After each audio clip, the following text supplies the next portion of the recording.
ॐ अस्य श्रीललितात्रिशतीस्तोत्रमहामन्त्रस्य भगवान् हयग्रीवर्षिः अनुष्टुप्छन्दः श्रीललिता महात्रिपुरसुन्दरी देवता। ऐं बीजं सौः शक्तिः क्लीं कीलकम्। श्रीललिता महात्रिपुरसुन्दरी प्रसादसिद्ध्यर्थे जपे विनियोगः।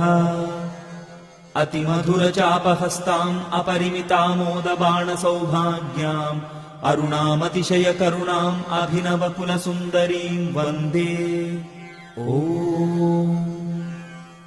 श्रीहयग्रीव उवाच ककाररूपा कल्याणी कल्याणगुणशालिनी कल्याणशैलनिलया कमनीया कलावती कमलाक्षी कल्मषघ्नी करुणामृतसागरा कदम्बकानना वासा कदम्ब